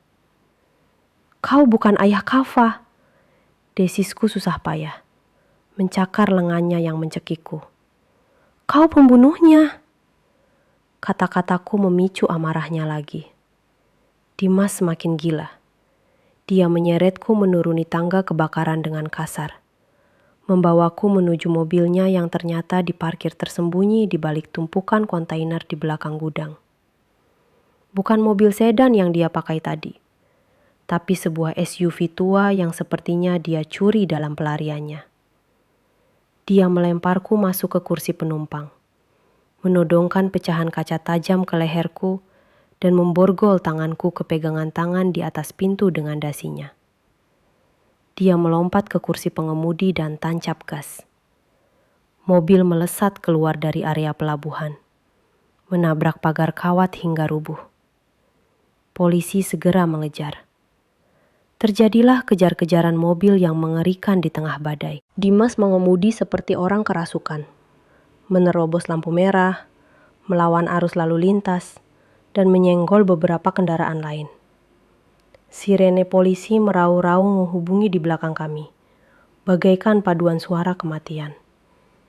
Tubuhku terlempar ke kiri dan ke kanan. Kepalaku membentur kaca jendela berkali-kali. "Hentikan, Dimas! Kau tidak akan lolos!" teriakku. "Diam!" bentaknya sambil memukul setir. "Aku tidak akan kembali miskin. Aku tidak akan membusuk di penjara. Kita akan pergi jauh, Hilda. Sangat jauh." Mobil kami melaju menuju jembatan layang yang sedang dalam perbaikan. Jalanan di sana licin dan sempit karena pembatas beton proyek. Di depan, aku melihat barikade polisi sudah dipasang menutup jalan. Cahaya lampu sorot polisi menyilaukan mata. Di belakang, mobil pengejar semakin dekat. Kami terkepung. Dimas membanting setir ke kanan, mencoba menghindari barikade. Tapi mobil kehilangan kendali di aspal basah. Mobil berputar liar. Ban berdecit memekakkan telinga. Lalu menghantam pembatas jembatan dengan keras. Bagian depan mobil ringsek. Asap mengepul keluar dari kap mesin. Kaca depan retak 1000. Kepalaku pusing akibat benturan. Darah segar mengalir dari pelipisku. Aku melihat Dimas di sampingku. Dia terluka parah. Darah mengucur dari hidungnya. Kakinya terjepit badan mobil yang penyok. Tapi dia masih sadar. Dia menatapku, lalu menatap pistol polisi yang kini mengepung mobil kami dari segala arah. Dia tertawa. Tawa putus asa yang menyedihkan. Dia meraih pecahan kaca besar dari dashboard yang hancur. Lalu menarikku mendekat. Dia tidak berniat menyerah. Dia membuka pintu mobilnya yang rusak. Menyeretku keluar bersamanya ke pinggir jembatan. Di bawah sana, sungai hitam yang deras mengalir, siap menelan kami. "Satu langkah lagi kalian mendekat, dia mati!" teriak Dimas pada polisi. Dia menempelkan pecahan kaca itu tepat di nadi leherku. Aku bisa merasakan dingin dan tajamnya kaca itu mengiris tipis kulitku. Perih. Tapi anehnya, aku tidak lagi merasa takut. Rasa takutku sudah habis dihabiskan oleh duka. Yang tersisa hanyalah tekad untuk mengakhiri ini. Aku menatap mata Dimas, melihat pantulan iblis di sana. Dan aku tahu, aku harus melakukan sesuatu yang drastis. Ini bukan lagi tentang bertahan hidup. Ini tentang memastikan dia mendapatkan karmanya. Bahkan jika aku harus terluka. Hujan badai di atas jembatan layang itu seolah menjadi saksi bisu pertarungan terakhir antara kebenaran dan kejahatan. Angin kencang menderu, menampar wajahku yang basah oleh air hujan bercampur garah. Di bawah sana, sungai hitam mengalir deras, siap menelan siapa saja yang jatuh ke dalamnya. Namun, kengerian alam itu tidak sebanding dengan kengerian yang kurasakan dari hembusan napas Dimas di telingaku. Pecahan kaca tajam itu menempel erat di kulit leherku. Begitu erat, hingga aku bisa merasakan perihnya irisan tipis yang mulai mengeluarkan darah hangat. Dimas berdiri di belakangku, menjadikan tubuhku sebagai tameng hidup dari puluhan moncong senjata api polisi yang mengepung kami. Cahaya lampu sorot yang menyilaukan membuat mataku sakit. Tapi, aku memaksakan diri untuk tetap membuka mata. Aku tidak ingin mati dalam keadaan memejamkan mata. Aku ingin melihat kehancuran laki-laki ini. Dimas berteriak-teriak seperti orang gila. Suaranya parau menembus suara hujan. Dia menuntut helikopter, menuntut uang tebusan, menuntut jalan bebas hambatan. Permintaan-permintaan yang tidak masuk akal dari seorang pria yang sudah kehilangan akal sehatnya. Polisi merespons lewat pengeras suara, meminta Dimas untuk tenang dan lepaskan Sandra. Namun, negosiasi itu hanya membuat Dimas semakin agresif. Cengkeraman tangannya di lenganku semakin kuat, hingga rasanya tulangku akan remuk. Aku bisa merasakan detak jantungnya yang memburu di punggungku. Detak jantung seorang pengecut yang takut menghadapi konsekuensi perbuatannya. Di momen genting itu, rasa takut yang sedari tadi melumpuhkanku perlahan menguap, digantikan oleh ketenangan yang aneh. Aku teringat wajah Kava yang pucat di dalam peti mati. Aku teringat wajah Ibu Rani yang ketakutan sebelum dibunuh. Mereka tidak punya kesempatan untuk melawan, tapi aku punya. Aku masih hidup, dan aku memegang kendali atas ketakutan ini. Aku melirik ke bawah, ke arah kaki Dimas. Kaki kanannya terluka parah akibat benturan mobil tadi. Terjepit badan kendaraan sebelum dia menyeretku keluar. Darah segar merembes dari celana bahannya yang robek. Dia bertumpu goyah pada kaki kirinya. Itu kelemahannya. Aku memumpulkan seluruh tenaga yang tersisa di tubuhku yang gemetar kedinginan. Aku tidak lagi peduli jika pecahan kaca di leherku akan menggores lebih dalam. Dalam satu tarikan napas panjang, aku melakukan hal yang paling tidak diduganya. Aku memutar tubuhku sekuat tenaga, mengabaikan rasa perih di leher, dan menancapkan gigi-gigiku sedalam mungkin ke lengan Dimas yang memegang pecahan kaca. Aku menggigitnya dengan kekuatan penuh, kekuatan seorang ibu yang marah, hingga aku merasakan rasa amis darahnya di mulutku. Dimas menjerit kesakitan. Refleks tubuhnya membuatnya melonggarkan cengkeraman sesaat. Pecahan kaca itu terlepas dari tangannya dan jatuh berdenting di aspal basah. Tidak membuang kesempatan sedetik pun, aku mengangkat kaki kananku dan menendang lutut kaki kanannya yang sudah terluka parah itu dengan sekuat tenaga. Terdengar bunyi krak yang mengerikan. Bunyi tulang yang patah atau sendi yang hancur total. Teriakan Dimas kali ini jauh lebih keras. Melengking memecah malam. Sebuah lolongan kesakitan murni yang membuat bulu kuduk berdiri. Tubuhnya yang besar ambruk ke aspal, tidak mampu menopang berat badannya sendiri. Dia berguling-guling memegangi kakinya, melupakan keberadaanku, melupakan polisi, melupakan segalanya selain rasa sakit yang tak tertahankan itu. Polisi tidak membuang waktu. Dalam hitungan detik, mereka menyerbu maju. Aku ditarik mundur oleh tangan-tangan kekar berseragam. Dijauhkan dari Dimas yang masih meraung-raung di tanah. Beberapa petugas langsung menindih tubuh Dimas, memborgol tangannya ke belakang dengan kasar.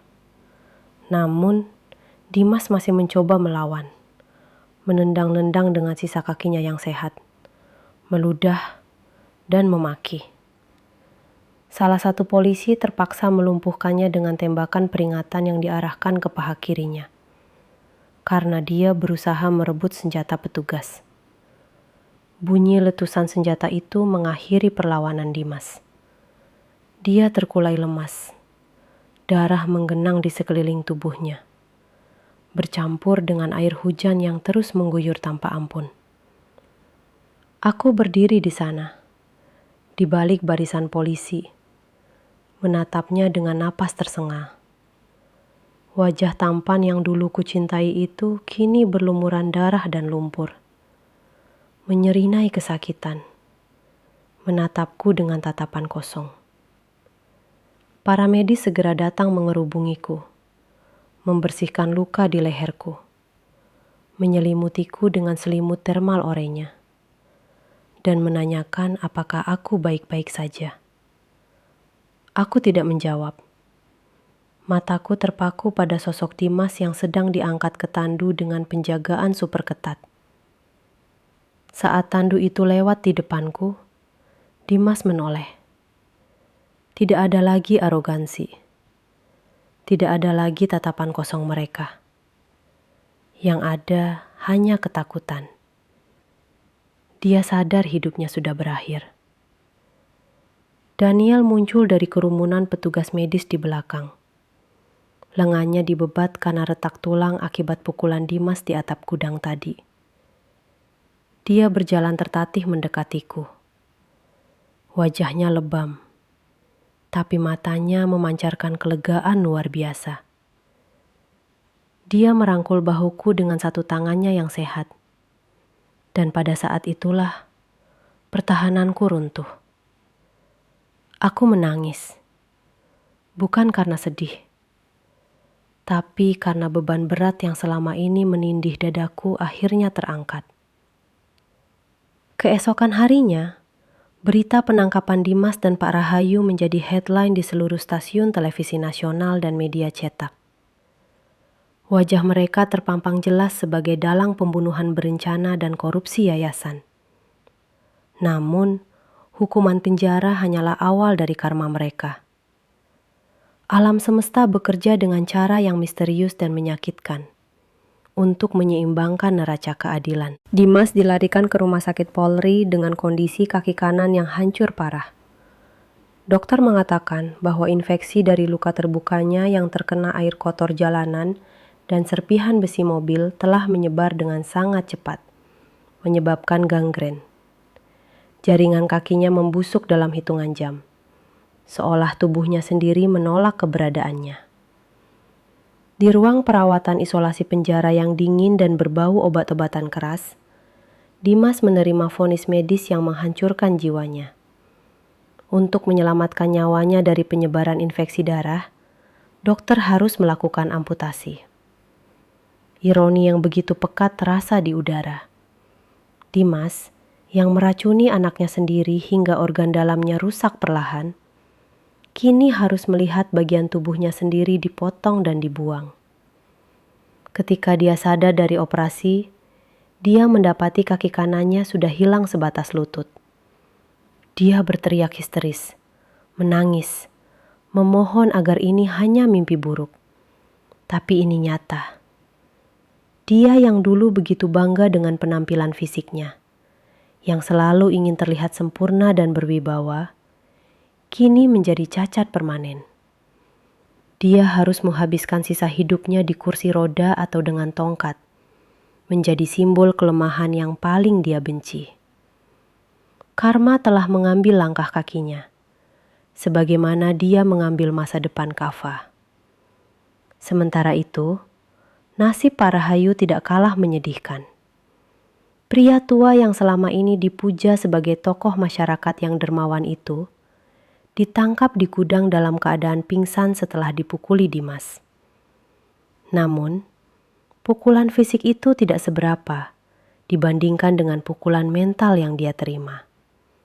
Saat diinterogasi polisi, tekanan darah Pak Rahayu melonjak drastis. Dia terkena serangan stroke parah di dalam sel tahanan sementara. Serangan itu melumpuhkan separuh tubuhnya dan merusak kemampuan bicara. Pria yang dulu begitu fasih bersilat lidah, yang bisa memanipulasi orang dengan kata-kata manis dan pidato yang memukau, kini hanya bisa mengeluarkan suara erangan yang tidak jelas. Mulutnya miring, air liur terus menetes tanpa bisa dikontrol. Dia terbaring tak berdaya di kasur tipis penjara, bergantung sepenuhnya pada bantuan orang lain, bahkan untuk buang air. Hartanya disita negara. Keluarganya meninggal karena malu. Dan dia menghabiskan harinya menatap langit-langit sel yang lembab dengan tatapan kosong penuh penyesalan. Bella, sang sekretaris dan selingkuhan, juga tidak luput dari jaring hukum. Dia ditangkap di bandara saat mencoba kabur ke luar negeri dengan membawa perhiasan hasil pemberian Dimas. Di hadapan penyidik, Bella mencoba menyelamatkan dirinya sendiri dengan menimpakan semua kesalahan pada Dimas. Dia memberikan semua bukti tambahan, termasuk catatan transaksi keuangan ilegal yang dia simpan sebagai asuransi. Namun, Pengkhianatannya tidak membebaskannya. Dia dijerat pasal berlapis sebagai penadah dan turut serta dalam perencanaan pembunuhan. Wajah cantiknya yang dulu selalu terpoles make up mahal, kini kusam dan layu di balik jeruji besi. Dia menjadi sasaran buli narapidana wanita lainnya, yang membenci pelakor dan pembunuh anak. Kehidupannya yang glamor berganti dengan kehidupan keras penjara yang menyiksa.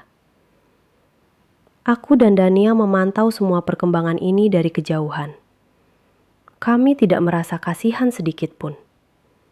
Setiap kali melihat berita tentang penderitaan mereka, aku hanya teringat pada Kava yang merintih kesakitan sendirian di kamarnya.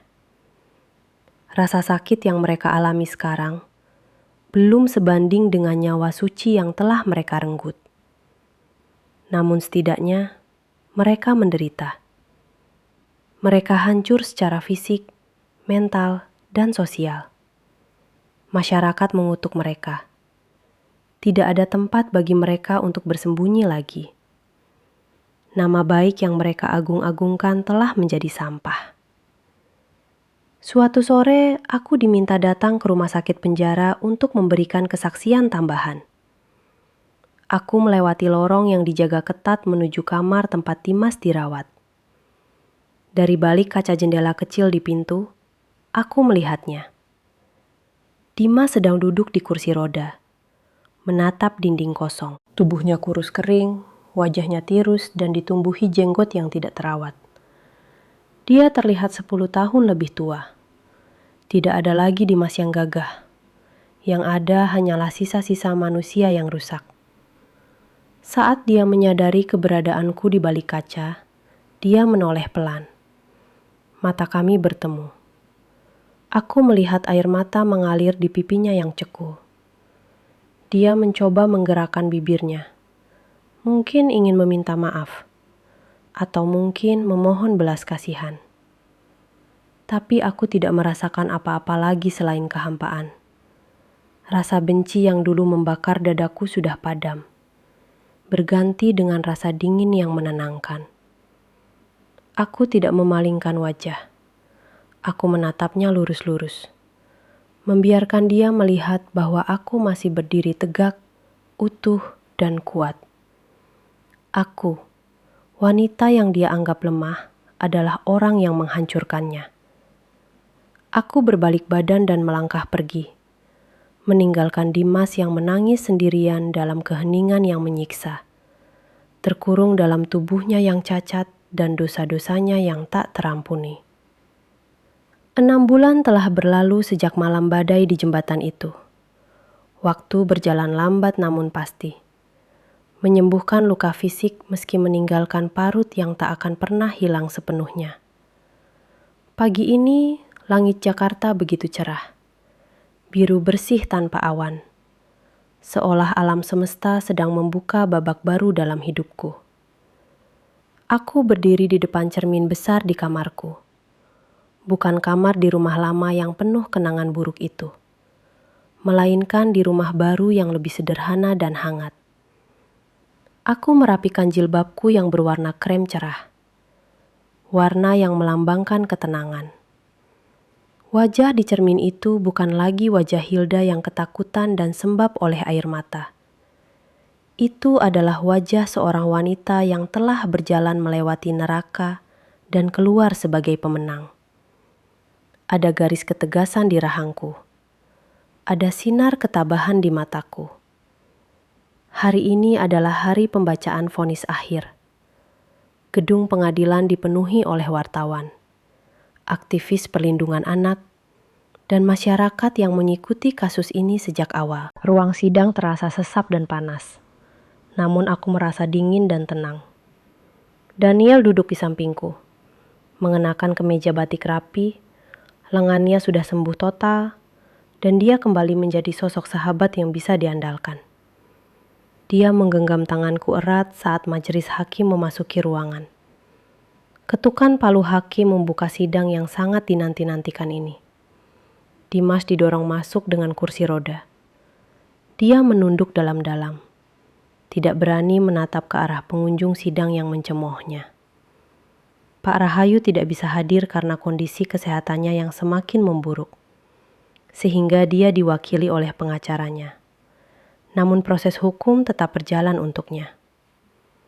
Bella duduk di kursi terdakwa lain dengan wajah pucat pasi, terus-menerus menggigit bibirnya hingga berdarah. Jaksa penuntut umum membacakan tuntutan dengan suara lantang yang menggelegar, menguraikan kembali kekejian yang mereka lakukan. Perencanaan pembunuhan terhadap anak di bawah umur, pemalsuan dokumen, korupsi, hingga penghilangan nyawa saksi kunci, Ibu Rani. Hakim ketua, seorang wanita parubaya dengan tatapan tajam dan bijaksana, mulai membacakan putusannya. Ruangan senyap seketika, seolah semua orang menahan napas secara bersamaan. Kata demi kata meluncur dari mulut hakim, menusuk jantung para terdakwa. Dimas terbukti secara sah dan meyakinkan melakukan pembunuhan berencana terhadap anak kandungnya sendiri dengan motif penguasaan harta. Mengingat tidak ada hal yang meringankan dan perbuatannya tergolong sangat sadis serta mencederai hati nurani kemanusiaan, hakim menjatuhkan vonis maksima, hukuman mati. Ruang sidang meledak dengan seruan syukur. Alhamdulillah, teriak beberapa orang di belakang. Dimas tersentak di kursi rodanya. Tubuhnya gemetar hebat, dan untuk pertama kalinya, aku mendengarnya meraung menangis dengan suara keras. Suara penyesalan yang terlambat. Dia mencengkeram pegangan kursi rodanya seolah ingin lari. Tapi dia tidak bisa kemana-mana. Vonis mati adalah akhir dari perjalanannya. Pak Rahayu divonis penjara seumur hidup tanpa kemungkinan remisi. Sebuah hukuman yang lebih kejam baginya, karena dia harus membusuk di dalam sel dengan tubuh yang lumpuh sampai ajal menjemput. Bella divonis 20 tahun penjara. Keadilan telah ditegakkan. Palu diketuk 3 kali, menutup lembaran kelam masa laluku secara hukum. Setelah sidang selesai, aku tidak langsung pulang. Ada satu misi terakhir yang harus kuselesaikan, untuk benar-benar menutup buku ini. Seluruh aset Dimas dan Pak Rahayu yang disita negara, serta uang warisan ayahku yang menjadi sumber malapetaka ini, berhasil kuselamatkan melalui perjuangan hukum Daniel. Aku tidak ingin menggunakan sepeser pun uang itu untuk kepentingan pribadiku. Uang itu berlumuran darah Kava. Aku ingin membersihkannya. Kami pergi menuju sebuah bangunan tua di pinggiran kota yang baru saja selesai direnovasi.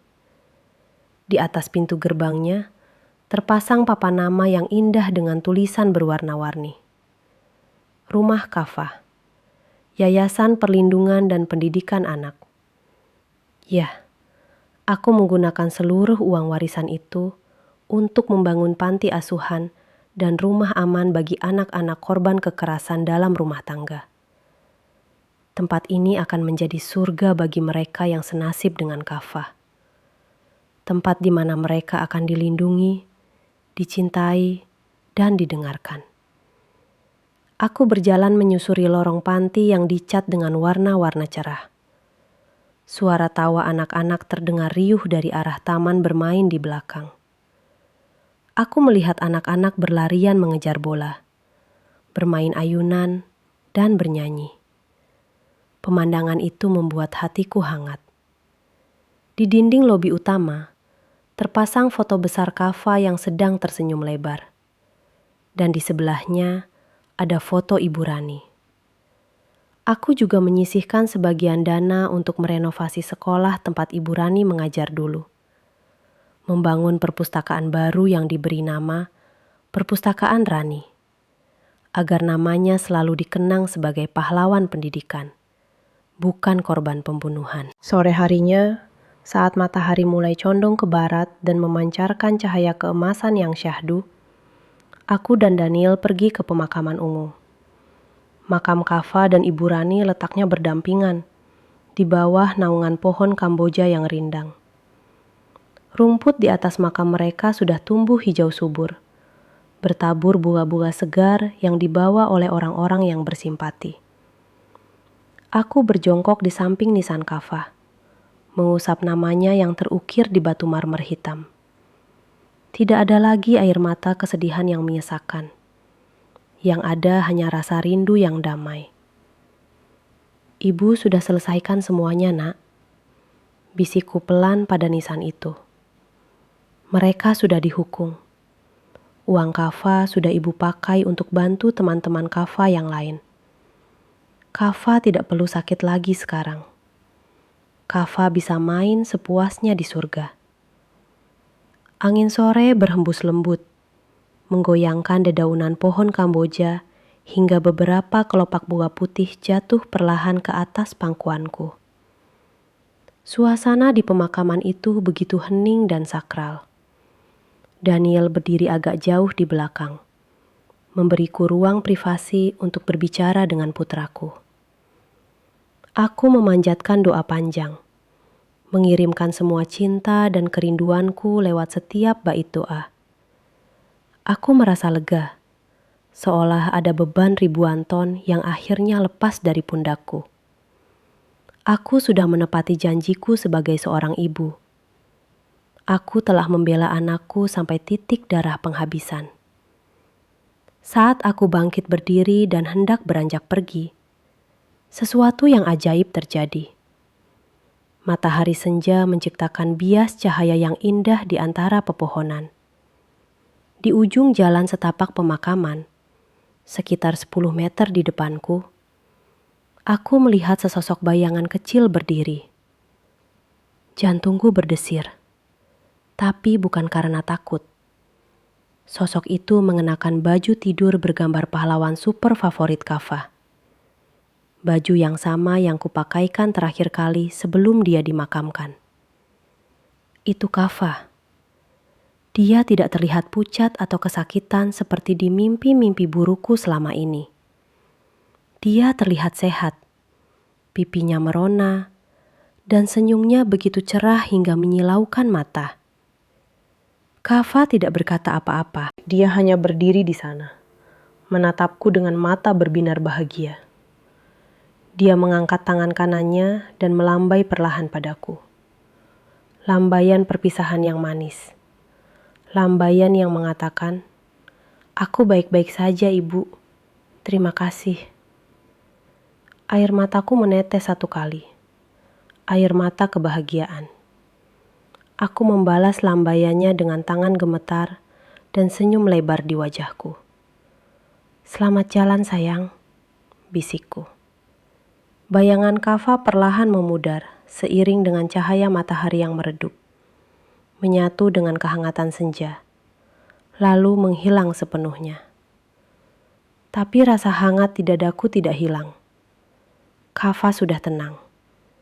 Dia benar-benar sudah pergi ke tempat yang lebih baik, membawa serta semua rasa sakitnya. Aku berbalik badan. Daniel tersenyum padaku, mengulurkan tangannya. Aku menyambut uluran tangannya dengan mantap. Kami berjalan beriringan meninggalkan area pemakaman, meninggalkan masa lalu yang kelam di belakang punggung kami. Di depan sana, jalanan membentang luas, diterangi oleh lampu-lampu kota yang mulai menyala satu persatu. Hidup masih panjang, dan aku siap untuk menjalaninya. Aku bukan lagi sekedar korban atau ibu yang berduka. Aku adalah Hilda, wanita yang selamat dari badai, pendiri rumah Kava, dan pembela anak-anak yang tak bersuara. Fajar baru telah menyingsing, dan aku melangkah menyambutnya dengan kepala tegak. Terima kasih telah menyimak kisah ini di Cerita Balas Diam. Jangan lupa untuk subscribe agar Anda tidak ketinggalan cerita inspiratif lainnya. Silakan tulis pendapat Anda di kolom komentar, atau sebutkan dari kota mana Anda berasal. Sampai jumpa di video berikutnya.